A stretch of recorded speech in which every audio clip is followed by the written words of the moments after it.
Mi maravilloso encuentro con el mar. Entre todos los recuerdos que guardo de mi infancia, uno sobresale por el impacto que tuvo para mí en ese momento y muchos años después, debido a que soy un capitalino de nacimiento, por lo que mi contacto con el mar había sido muy limitado, así que la historia comenzó así. Era el año de 1953, yo tenía la edad de 12 años. Era el año de 1953. Yo tenía la edad de 12 años. Y como en muchas otras ocasiones, nuestro viaje comenzó con una ocurrencia de mi papá, pues un buen día simplemente me dijo, vámonos. Claro que yo no tenía oportunidad de preguntar nada. Yo simplemente acataba lo que él ordenaba sin replicar, y todas aquellas preguntas que pudieran surgir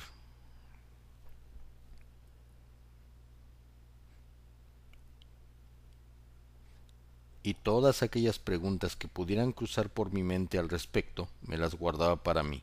Así era mi papá. Así que como otras tantas veces, me despedí de mi mamá, quien preocupada como siempre al verme partir, simplemente me dio su bendición, encomendándome a todos los santos de su devoción. Iniciamos la travesía mi papá y yo desde la Ciudad de México.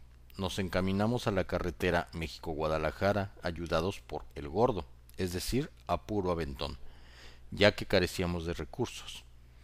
Perdí la noción del tiempo, pues para un niño como lo era yo, la percepción del tiempo era algo diferente de cómo lo consideran.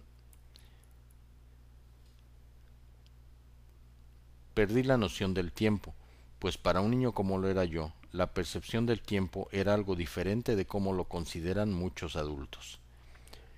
Mi memoria no me alcanza para recordar algunos detalles. Lo que sé es que muchos días después nos encontrábamos en nuestro destino final, en Guaymas, Sonora. La necesidad, desde luego, no permitió mayor descanso después de tan largo viaje, así que al día siguiente ya nos encontrábamos trabajando en una compañía carrocera. Debido a que mi papá era carpintero, el trabajo que nos dieron era el de hacer las plataformas de los camiones, pues eran de madera. Desafortunadamente, ese trabajo duró solo 2 semanas, tiempo justo para que mi papá, al sentirse nuevamente con dinero, lo gastara en su único vicio. Pues a pesar de ser un hombre sumamente inteligente y capaz en su trabajo, el alcohol era su mayor debilidad, ocasionando que perdiéramos el recién conseguido trabajo. La necesidad nuevamente nos llevó hasta los astilleros del puerto, donde yo solicité el puerto. La necesidad nuevamente nos llevó hasta los astilleros del puerto, donde yo solicité el trabajo de ayudante de pintor, pues ya tenía idea del oficio. Trabajo que conseguí comenzando a desempeñarme, ganando el enorme sueldo de 30 pesos semanales, que para mí eran una cantidad enorme. Lo que recuerdo de aquello,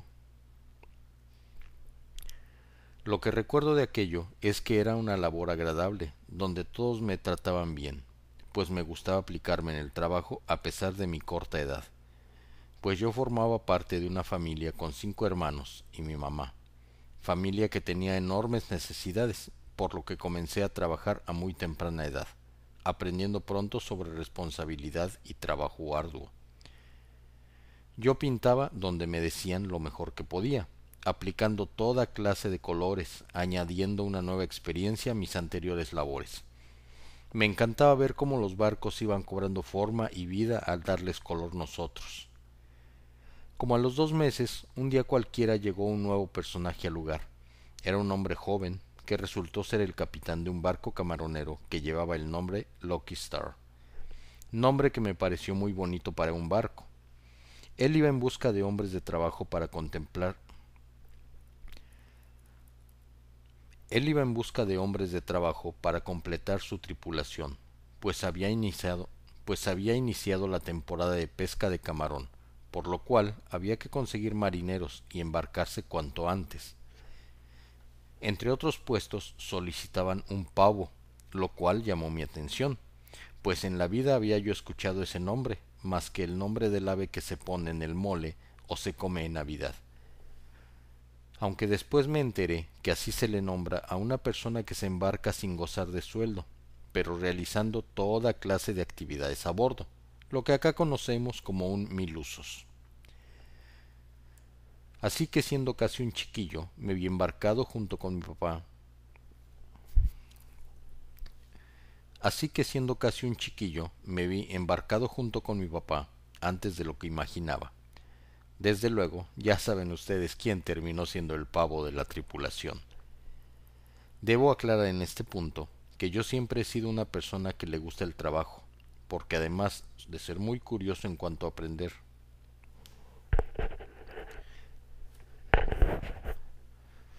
Debo aclarar en este punto que yo siempre he sido una persona que le gusta el trabajo, pero Debo aclarar en este punto que yo siempre he sido una persona que le gusta el trabajo, pero que además soy muy curioso en cuanto a aprender cosas nuevas, tener nuevas experiencias, saber más. Así que el solo hecho de tener una labor diferente, trabajando en un barco, pues me llamaba enormemente la atención. En cuanto nos embarcamos, yo comencé a desempeñarme solo lo mejor que podía, bajo el mando de mi muy capaz capitán y su heterogénea tripulación de a bordo. Todo marchaba de lo mejor en cuanto partimos del puerto, pues aunque no se trata de una bahía en forma, el oleaje no es tan fuerte, pero debieron ver, o mejor dicho, sentir en cuanto dejamos el cobijo del puerto y salimos de lleno a mar abierto. Yo pensaba mientras me sujetaba lo mejor que podía, a ver a qué hora se voltea y se hunde esta cosa, lo cual afortunadamente no sucedería. Es más, para mi fortuna no tuve que sufrir el diáfano. Es más, para mi fortuna no tuve que sufrir del ya famoso mareo al navegar, lo cual se escucha por todos lados. Además, recuerden que yo soy un capitalino, así que de experiencia para navegar, pues nada. Maravillado como estaba, lo primero que me impresionó fueron los tonos azules y transparentes del inmenso mar. Así que me hallaba tan a gusto que me acostumbré pronto a contrarrestar el embate del oleaje con mi cuerpo, lo que me permitió moverme con mayor libertad por todos lados. Los primeros días fueron como estar de vacaciones. Había pequeñas labores, pero nada como para ocupar todo el día, y por las noches, en medio de esa impresionante negrura que es el océano, tenía tiempo de contemplar todo. Me encantaba, por ejemplo, tirarme boca abajo en la proa, en la borda, y observar hacia abajo por delante del barco, ver la gran profundidad del mar y a los delfines, nuestros constantes compañeros de viaje, saltando alegremente muy cerca del casco del barco. En otras ocasiones vería aquellos magníficos seres que son las ballenas, lanzando sus enormes chorros y mover sus majestuosos cuerpos con toda libertad por las aguas.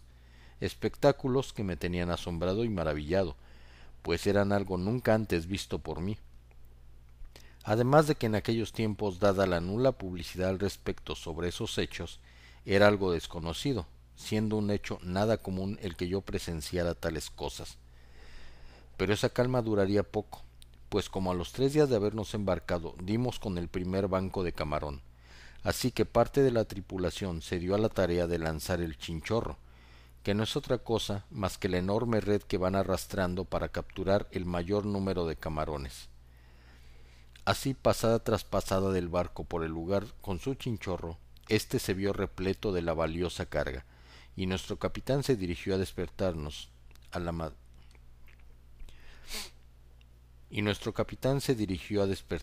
en la madrugada a los que faltábamos, para ir a la cubierta donde se vació la pesca. Es fascinante ver cómo se desparrama tal cantidad, no sólo de camarones, sino de toda clase de seres por toda la cubierta. El capitán se dirigió a mí. Tú te encargarás de regresar al mar todo lo que no sea un camarón. Andando. Y ahí me tenían a mí. Sin tiempo de pensarlo mucho, me dije, bueno, pa' fuera todo lo que no es un camarón.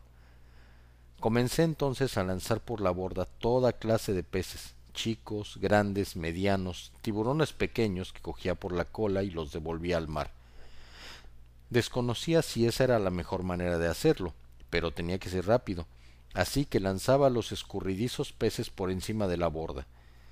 También había mantarrayas, jaivas y pulpos que se enredaban que enredaban sus tentáculos hábilmente en mis brazos, pero en un santiamén ya había cumplido con mi cometido. Entonces en ese momento el capitán dijo: «A descabezar, camarón». Nos entregaron unos guantes de hule primero, y encima de ellos poníamos otros de mezclilla, y así, sentados en la cubierta, agarrábamos los camarones, enormes como no los he vuelto a ver jamás. Tomando el cuerpo con mi mano derecha y la cabeza en la izquierda, me apresuré a realizar la labor. Sobra decir que fue el único trabajo del barco que no me gustó, pues me causaba cierto malestar el sentir cómo se hacía el pobre camarón al quitarle la cabeza. Pero trabajo es trabajo, y un barco pesquero no es un lugar para andar con delicadezas. Así que pronto habíamos terminado, llenando todos los grandes canastos que otros miembros de la tripulación se encargaban de vaciar en la bodega, alternando en los compartimientos de madera una capa de camarones y otra de hielo.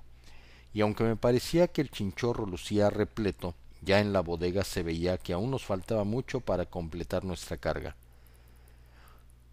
Una vez terminado este ajetreo, el barco quedó en calma nuevamente, al menos hasta que se diera el aviso de haber hallado otro banco de camarón, aviso que normalmente ocurría en la noche. Nadie a bordo contaba con camarote, salvo el capitán, al menos que yo supiera, así que todos nos acomodábamos donde podíamos a descansar, aprovechando esos momentos de calma. Yo en lo personal acostumbraba a acostarme a dormir arriba del puente de mando, lo cual me permitía durante el día seguir contemplando ese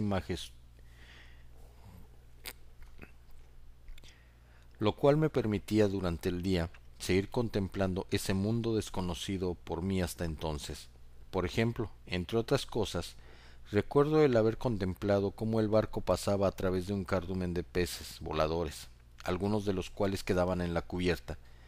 Me llamaba la atención la manera tan peculiar en que se desplazaban dando enormes saltos fuera del agua, prácticamente haciendo cortos vuelos. En otras ocasiones podía ver las caguamas, es decir, tortugas marinas, que eran por cierto las tortugas más grandes que había yo visto en mi vida. Mientras tanto llegó el momento de volver a lanzar el chinchorro, lo cual nuestro buen cocinero aprovechó para encargarme le apartara unas cuantas jaivas de a kilo, o sea grandes, pues planeaba prepararnos un buen chilpachole de jaiba. Debo mencionar que nuestro cocinero de a bordo era bastante bueno en su oficio. Sobre todo era muy ingenioso para alimentar a toda la tripulación cuando las provisiones ya eran escasas. Me causaba gracia que cuando mejor cocinaba era por todo sabido que era a causa de que ya se había fumado su cigarrito, y no precisamente de tabaco. Recuerdo que en una de esas ocasiones en que el chinchorro era izado a bordo con la grúa del barco, no se podía levantar hasta la cubierta debido a la gran cantidad de pesca que contenía. El capitán, ingeniosamente y gracias a su experiencia, se ocupó de hacer girar el barco en círculos cortos para aprovechar la fuerza centrífuga y hacer posible que el chinchorro fuera subido a cubierta. El capitán era una persona agradable. Como comprenderán, pasábamos mucho tiempo conviviendo a bordo, pero siempre trataba bien a la gente. Pero cuando de trabajo se trataba, exigía lo necesario para que éste se cumpliera como debe ser. Cada cierto tiempo, cuando la bodega se llenaba, volvíamos al puerto de Guaymas a descargar y hacernos de provisiones y combustible, pues salíamos enseguida de regreso a la pesca. Durante estas travesías tuve la oportunidad de conocer la isla de Tiburón. En otra ocasión llegamos hasta la parte alta del Golfo de California, donde se ubica un pueblito en ese entonces de San Felipe. Durante estas travesías tuve la oportunidad de conocer la isla de Tiburón. En otra ocasión llegamos hasta la parte alta del Golfo de California, donde se ubica el pueblito en ese entonces de San Felipe. Pues siempre nos movimos a lo largo del Golfo de California. Entre las cosas que me gustaba hacer a bordo del barco era irme a meter al puente de mando para observar cómo gobernaban el barco. Si hubo algo que me gustó del Lucky Star fue su brújula, la cual yo sigo considerando como una obra de arte, al igual que su timón. La brújula tenía su borde formado por una madera torneada. La brújula tenía su borde formado por madera torneada para contenerla. La carátula con su gran cantidad de números y símbolos, de los cuales en aquel entonces yo solo ubicaba los puntos cardinales, pero aún así me parecía muy bella. El capitán debió observarme y darse cuenta de que aprendía con rapidez, pues un buen día me dijo: Te voy a asignar un turno de 2 horas para que te hagas. Te voy a asignar un turno de 2 horas para que te hagas cargo del timón. Así que, aún algo nervioso, pero con confianza en lo que hacía, me dio gusto hacerme cargo de ello. Quiero aclarar que eso que sacan en las películas de que el galán de la cinta va como si nada platicando con su enamorada mientras lleva el timón sin ningún esfuerzo es absolutamente falso, porque maniobrar el dichoso timón no es nada fácil, se requiere de habilidad y fuerza, girándolo bastante más que lo que sacan en la televisión. Termina uno francamente agotado, o al menos así acababa yo por culpa del inquieto mar que no para de moverse nunca, pero eso sí, satisfecho de haberlo logrado.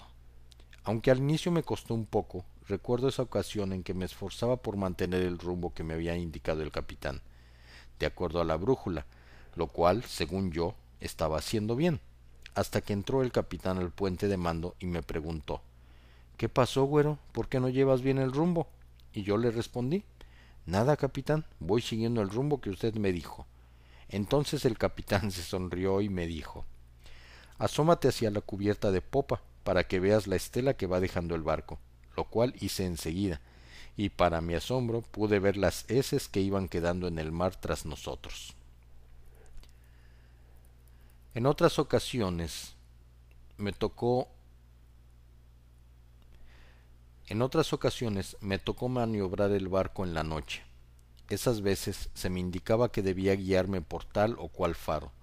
Fue impresionante la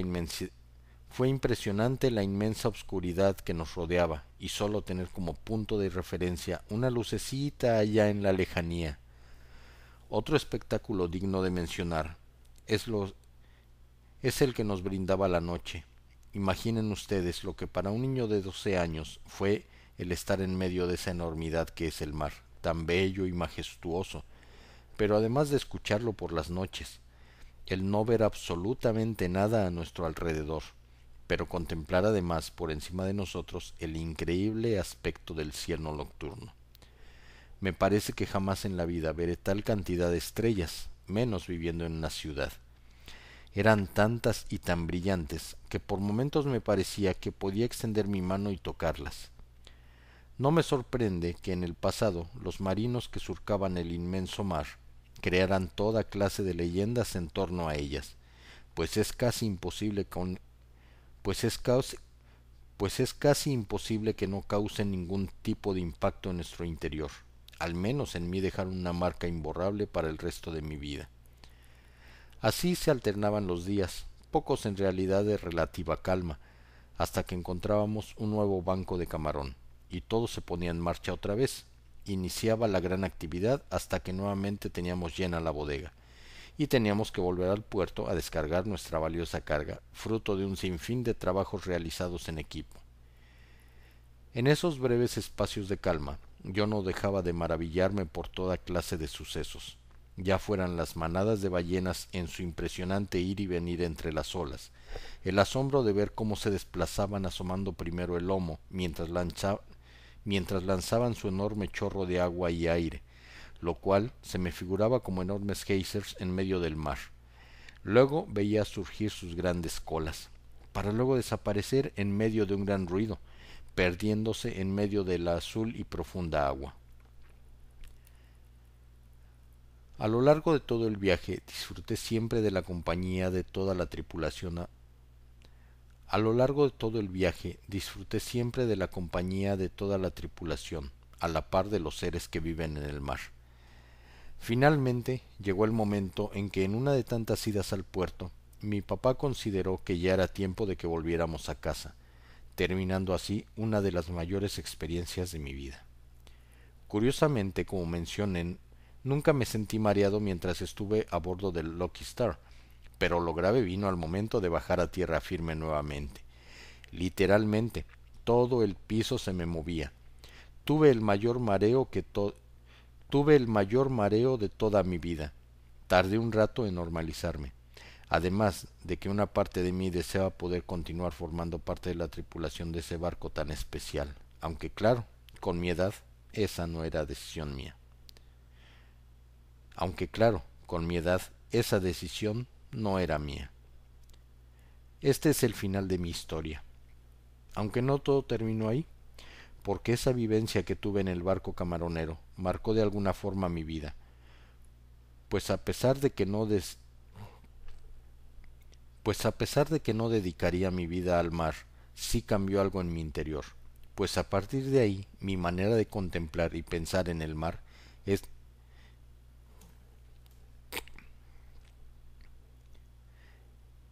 Este es el final de mi historia, aunque no todo terminó ahí, porque esa vivencia que tuve en el barco camaronero marcó de alguna forma mi vida, pues a pesar de que no dedicaría mi vida al mar, sí cambió algo en mi interior, pues a partir de ahí mi manera de contemplar y pensar en el mar y en general en la naturaleza cobró un nuevo valor y enfoque. A lo largo de mi vida he tenido toda clase de experiencias que forman parte de otros rincones de mi memoria, pero esta del mar siempre ocupará un lugar especial en ella. A lo largo de mi vida he tenido toda clase de experiencias que forman parte de otros rincones de mi memoria, pero esta del mar siempre ocupará un lugar especial en ella.